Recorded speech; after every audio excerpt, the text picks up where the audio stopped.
Bismillahirrahmanirrahim. Assalamualaikum warahmatullahi wabarakatuh. Alhamdulillah, segala puji kita persembahkan kepada Allah Subhanahu wa taala atas semua limpahan nikmatnya yang diberikan oleh Allah Subhanahu wa taala kepada kita semuanya. Dan juga saya mengajak kepada kita untuk selawat kepada Nabi kita Muhammad SAW. Baik, pada kesempatan hari ini perkenalkan saya Agustian, mahasiswa manajemen, magister manajemen dari Universitas Ahmad Dahlan Yogyakarta.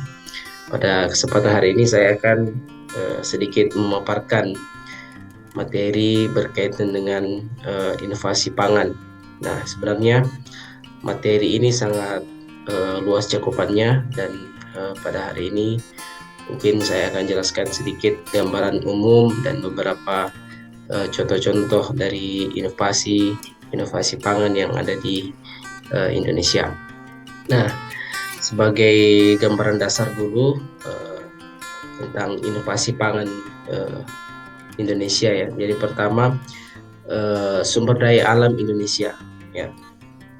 Tanpa sebagaimana yang kita ketahui bahwa sumber daya alam Indonesia itu sangat banyak dan sangat luas. Indonesia menjadi salah satu pusat keanekaragaman hayati dunia dan dikenal sebagai negara mega biodiversity, sebagai salah satu negara atau tempat atau daerah yang memiliki banyak sekali kandungan sumber daya alamnya.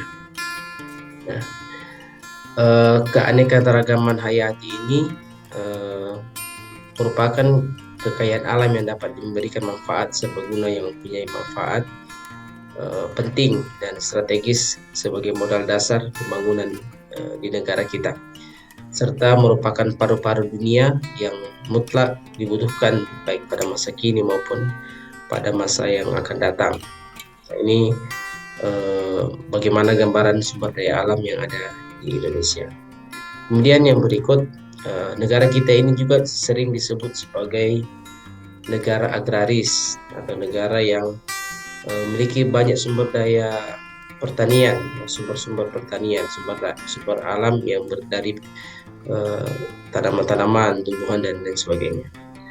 Nah, meskipun Indonesia disebut sebagai negara agraris, tapi kenyataannya masih banyak kekurangan pangan ya. Beberapa tempat atau mungkin daerah kita itu mengalami kekurangan pangan ya, memiliki atau sumber daya pangan atau mungkin di daerah tersebut minim kita temukan sumber daya pangan yang kita konsumsi. Nah, boleh jadi ada beberapa faktor ya, yang menyebabkan kenapa mungkin beberapa daerah atau tempat itu masih minim kebutuhan pangan atau tidak terpenuhi kebutuhan pangannya. Salah satu penyebabnya yang pertama adalah selain dari bertambahnya penduduk ya, tentu ini adalah faktor yang sangat mempengaruhi ya, karena semakin hari semakin bertambahnya waktu ini pertumbuhan Indonesia itu semakin banyak. Nah, selain itu berkurangnya lahan pertanian yang dikonversi menjadi pemukiman dan lahan industri telah menjadi ancaman dan tantangan tambahan bagi bangsa Indonesia untuk menjadi bangsa yang mandiri dalam bidang pangan. Nah, kenapa bisa demikian ya? Kita juga bisa melihat atau mengamati bahwasanya setiap hari atau mungkin setiap waktu bertambah, karena juga penduduknya bertambah maka pemukiman juga secara otomatis akan bertambah. Nah, banyaknya juga lahan yang berubah menjadi lahan industri ya, berdirinya pabrik-pabrik, perusahaan dan sebagainya, yang juga sebenarnya tujuannya dalam rangka pembangunan Indonesia. Nah, ini salah satu bagaimana lahan pertanian atau produksi pangan kita Indonesia itu menjadi berkurang. Kemudian yang berikut terkait dengan ketahanan pangan. Salah satu ahli menyebutkan bahwa ketahanan pangan merupakan suatu sistem yang terintegrasi yang terdiri atas berbagai subsistem, di mana subsistem ini utamanya adalah ketersediaan pangan, distribusi pangan, dan konsumsi pangan. Terwujudnya ketahanan pangan merupakan sinergi dari integritas ketiga subsistem tersebut. Jadi menurut Mahela dan Sustanto tahun 2006 menyebutkan bahwa ketahanan pangan itu ada 3 subsistem yang saling keterkaitan. Yang pertama adalah ketersediaan pangannya, kemudian bagaimana distribusi pangan di seluruh wilayah, kemudian bagaimana konsumsi pangan. Tentu konsumsi pangan ini jumlahnya atau kuantitasnya berbeda-beda di setiap daerah. Kemudian undang-undang tentang ketahanan pangan. Nah, di dalam undang-undang ini tahun 2007 Undang-Undang Nomor 7 tahun 1996 tentang pangan. Pengertian ketahanan pangan adalah kondisi terpenuhinya pangan bagi rumah tangga yang tercermin dari ketersediaan yang cukup, baik jumlahnya maupun mutunya, aman, merata, dan terjangkau. Nanti lebih lanjut bisa kita lihat di slide berikutnya. Nah, yang pertama, yang dimaksud dengan ketahanan pangan adalah terpenuhinya pangan dengan kondisi ketersediaan yang cukup. Ketersediaan yang cukup dengan artian bahwa ketersediaan pangan secara luas di seluruh wilayah Indonesia, mencakup pangan yang berasal dari tanaman, baik yang berasal dari ternak maupun ikan atau sumber daya yang ada di laut, dan memenuhi kebutuhan atas karbohidrat, vitamin, dan mineral serta turunannya yang bermanfaat bagi pertumbuhan dan kesehatan manusia. Kemudian yang berikut, yang kedua, terpenuhinya pangan dengan kondisi aman. Bagaimana maksudnya? Kondisi aman ini diartikan bebas dari pencemaran biologis, kimia, benda lain yang dapat mengganggu, merugikan, dan membahayakan kesehatan manusia itu sendiri, serta aman untuk kaidah agama, karena tidak bisa kita pungkiri dan menjadi hal wajar ya ketika kita di Indonesia memiliki yang menganut banyak agama, tentu ada makanan-makanan tertentu yang menjadi halal atau haram yang dikonsumsi, itu menjadi aturan-aturan tersendiri dalam hal memilih agama bagi agama kita masing-masing. Kemudian berikut, terpenuhinya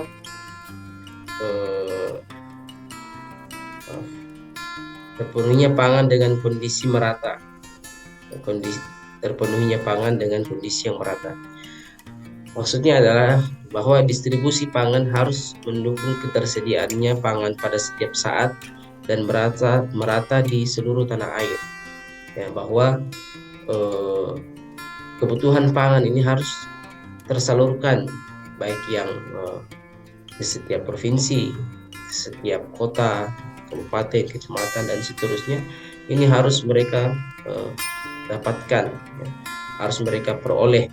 Ya, itulah pengertian bahwasanya pangan itu harus distribusi secara merata di seluruh wilayah tanah air.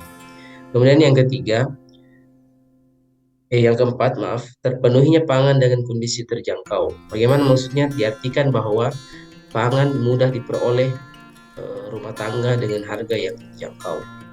Dalam artian bahwa terjangkau ini dalam hal ekonomi, kemampuan beli dari kemampuan mendapatkan kebutuhan pangan tersebut betul-betul bisa dijangkau oleh seluruh lapisan masyarakat, terutama di lapisan masyarakat bawah. Tentu ini menjadi dilema tersendiri bagi negara kita, bagaimana pemerintah bisa mendistribusikan pangan secara merata dan terjangkau juga secara ekonomi oleh masyarakat.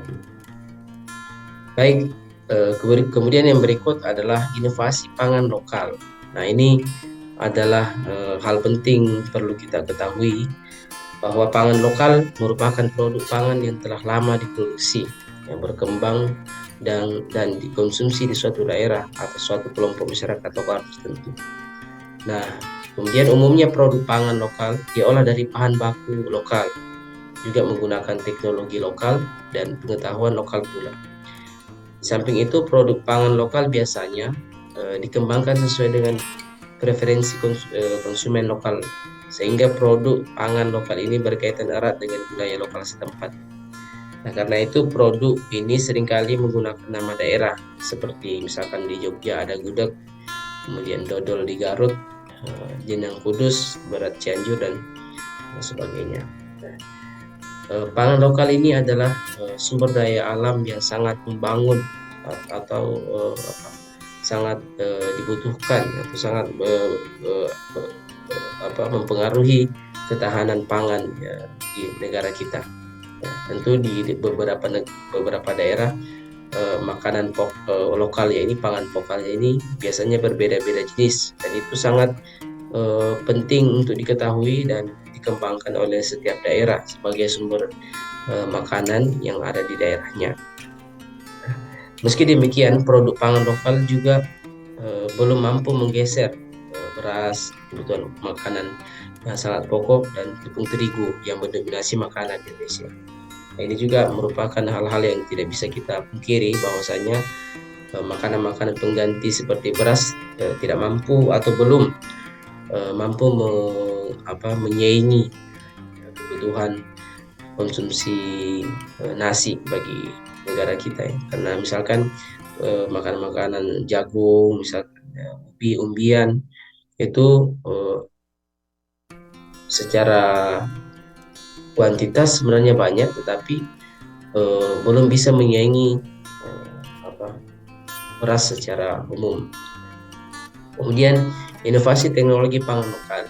Nah, di sini yang bisa saya jelaskan bahwa potensi ketersediaan pangan lokal Indonesia itu memang sangat melimpah ya. Seperti yang kita ketahui bahwa Indonesia memiliki setidaknya ada 77 bahan makanan lokal yang mengandung karbohidrat yang hampir sama dengan nasi, sehingga bisa dijadikan substitusi atau barang pengganti. Nah, 77 bahan makanan ini jumlah yang sangat banyak, jumlah yang tidak sedikit, yang bisa menjadi barang substitusi atau pengganti kebutuhan pokok, makanan pokok. Produksi pangan lokal seperti yang disebutkan beras Cianjur, jeruk Medan, dan lain sebagainya, ini adalah diantaranya bahan substitusi atau bahan yang mengandung karbohidrat yang hampir sama dengan makanan jenis nasi. Kemudian berikut, mengapa pangan lokal belum bisa menyaingi beras? Tentu ada penyebabnya. Kenapa makanan-makanan yang disebutkan tadi, contoh-contohnya tadi itu belum bisa menyaingi beras. Kemudian belum bisa diproduksi secara banyak oleh daerah kita. Salah satu penyebabnya adalah rendahnya inovasi teknologi terhadap produk pangan lokal tersebut. Jadi rendahnya inovasi pengembangan pengelolaan dari pangan tersebut, itu yang menyebabkan rendahnya atau belum menyaingi produk pangan berjenis beras. Di sisi lain, di zaman era global ini tuntutan konsumen terhadap pangan terus berkembang. Dengan kata lain, selera konsumen juga menjadi faktor yang sangat penting untuk diperhatikan oleh setiap produsen. Jadi selera konsumen ini yang menjadi juga faktor yang sangat penting bagaimana kebutuhan pangan itu bisa dirasakan atau dinikmati oleh masyarakat.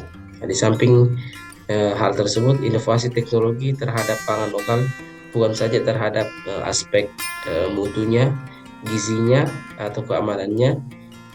Inovasi teknologi juga harus menyentuh aspek preferensi konsumen, yaitu kesesuaian, baik kesesuaian terhadap selera, kebiasaan, kesukaan, kebudayaan, atau terlebih-lebih terhadap kepercayaan agama. Oke, berikut inovasi produk pangan lokal. Nah, salah satu cara yang bisa ditempuh dalam melakukan kreasi terhadap produk pangan lokal agar sesuai dengan preferensi atau minat konsumen atau keinginan konsumen saat ini adalah melakukan inovasi terhadap nama. bisa dilakukan inovasi terhadap nama produknya, kemudian bentuk produknya, tren penyajian dan kemasan dari produk pangan lokal. Sebagaimana misalnya memberikan nama bentuk, nama produknya, bentuknya, tren yang disajikan, dan kemasan yang lagi tren itu sangat berpengaruh terhadap minat dari konsumen. Jadi dalam produk lokal ini sebenarnya dengan sumber yang sangat banyak tadi, hal yang perlu kita lakukan adalah berinovasi, ya, berinovasi dalam hal mungkin dalam pemberian nama, dan itu juga sedang dan sudah banyak kita lihat banyak sekali produk-produk olahan pangan di Indonesia ini yang juga bervariasi namanya. Nah, itu sebagai bentuk inovasi, ya, bentuk inovasi bagaimana pangan itu bisa dikonsumsi oleh banyak masyarakat atau diminati oleh masyarakat. Dan juga bentuk-bentuknya bisa berubah, misalkan singkong bisa dipotong-potong, direbus atau digoreng dan berubah bentuknya, diubah menjadi olahan yang lain. Kemudian tren penyajian, bagaimana mengemas atau membuat brand tertentu terhadap produk inovasi produk pangan di daerah kita masing-masing. Nah, itu adalah salah satu cara bagaimana kita berinovasi terhadap produk pangan lokal yang ada di daerah kita. Kemudian peran yang lain yang sangat berpengaruh terhadap pengembangan pangan ini adalah peran teknologi pangan. Jika ditinjau dari beberapa aspek yang ada dalam ketahanan pangan, khususnya aspek ketersediaan pangan, maka sangat dibutuhkan peranan teknologi. Salah satu teknologi yang berperan penting adalah teknologi pangan. Nah, teknologi pangan berperan penting dalam meningkatkan keanekaragaman pangan, meningkatkan nilai gizi pangan, kemudian juga dapat meningkatkan keamanan pangan serta menekan kehilangan. Khususnya di bidang keanekaragaman pangan, teknologi pangan diharapkan dapat berperan dalam meningkatkan nilai tambah produk pangan lokal. Nah, ini juga menjadi hal yang sangat penting kita ketahui bahwasanya dengan sumber daya pangan yang sangat banyak di Indonesia, salah satu yang harus kita dalami adalah bagaimana teknologi pangan yang dimiliki oleh setiap daerah. Bagaimana teknologi ini sangat penting bisa merubah nilai dari memberikan nilai tambah dari produk pangan lokal tersebut. Nah, sehingga produk pangan lokal yang dihasilkan bisa menarik minat dari para konsumen. Selain dari peran teknologi pangan, tentu hal yang paling penting juga adalah peran pemerintah, ya, pemerintah daerah dalam hal mendukung atau menyediakan sarana fasilitas untuk setiap daerah agar bisa mandiri dalam pengelolaan bahan pangan di daerah masing-masing. Ya, di samping inovasi yang disebutkan tadi, tentu pemerintah adalah faktor yang sangat mendukung, ya, sangat penting dalam proses ini. Nah, pemerintah daerah harus mempunyai komitmen yang jelas dalam memperjuangkan pangan lokal, khususnya melalui program penganekaragaman pangan, sehingga programnya mendapat sambutan yang positif dan dapat mengakar di masyarakat. Pemerintah daerah harus mencari model atau pola yang tepat dalam mendukung setiap inovasi terhadap produk pangan yang ada di negara kita.